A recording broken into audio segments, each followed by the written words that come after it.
Bhumika, it's a pleasure and an honor to speak with the esteemed panel here. And just want to share my screen. Just give me a minute so that I have put a presentation deck to, put a flow to the entire conversation. Let me know if you can see my screen. Bhumika, can you see my screen? Yes, sir. We can see your screen, sir. You can go ahead. Wonderful. So first of all, my equals, my betters, it's a privilege to be on the same dais with you and speak around this. And a lot has been spoken in the last 1.5, 2 days around where the journey is going forward.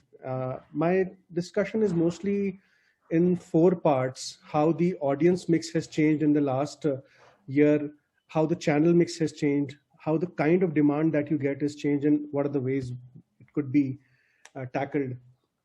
We know that, and it has been discussed in the past, that India is very aggressively online. The kind of internet connection, 750 plus million internet connection, which is fixed and mobile put together, 450 million plus internet users with smartphones, shopping, consuming data, the penetration of OTT platform, combined with the aggressive age of India, where approximately 50% of India is less than 25 years of age and approximately 65% of India is 35 years age and below. The propensity to consume is very, very high.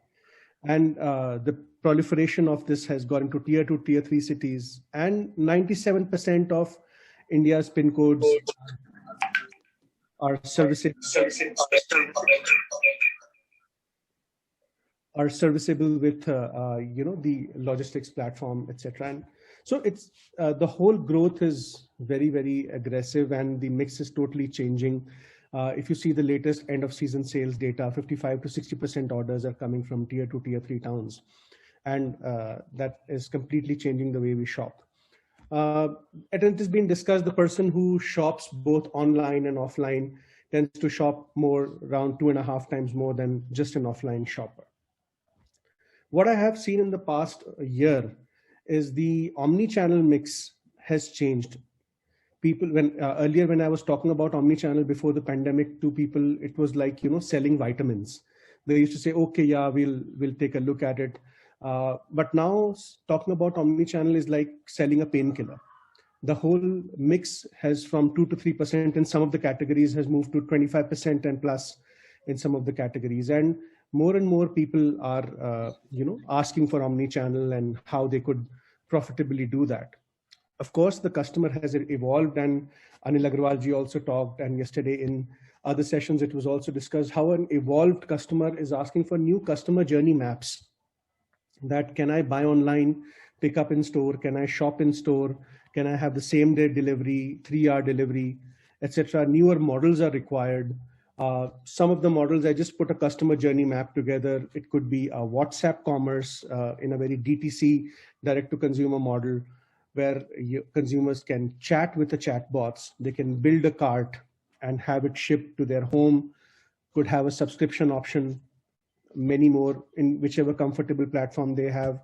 They also want multiple other models, like maybe if they can shop on a marketplace, pay it at the marketplace. However, it can be shipped from the store and reach to them in 3 hours, or they can pick it up from a store, or they can return in a store. All that is asked by the consumer more and more.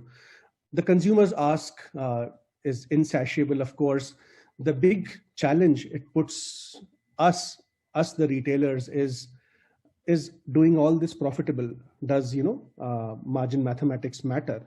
How do I clear the old stocks stuck in some of my channels? How do I personalize the campaigns? Logistics cost is a big pain in the neck, coupled with returns. It is a big pain. How do I handle that? Do I keep separate products for separate channels, or do I show the same product assortment on to all the channels? And how to handle all that IT and the process transformation? There are so many questions that I have come across on this. And generally, how I've been able to solve for about 100 brands is through creating a single piping model from store fulfillment. So what generally, and I'm going to talk through a few case studies, is in the last year and more, uh, the word that has dawned to me is storefronts. You might have many, many storefronts, a conversational commerce storefront, a social storefront, a digital e-commerce storefront, marketplace Oh, storefront. sure. No, that's fine. Yeah, thank you. But how to uh, put that together and fulfillment models around the store, whether the order can be placed from any of the platforms. And as Anil Agrawalji also spoke about, to furthest and furthest corners of the country, the orders can come and possibly the orders can hop into stores and it can be fulfilled from the store. The same assortment can power all the channels. Also, the logistics are integrated in those stores so that they can pick and serve the customer wherever they are. That has helped me bring some of the brands to a certain level of profitability and success. They are able to connect with their customers across all the channels, across all the storefronts, across all the platform, have conversations with them and convert them as well so far. The following feedbacks I've been able to get from some of the brands is that it has reduced their logistics cost. When they were running a single warehouse model, their logistics cost was a little higher because now tier 2 town, tier 3 towns, all are ordering. By a store fulfillment model, they've been able to reduce their logistics cost by up to 50%.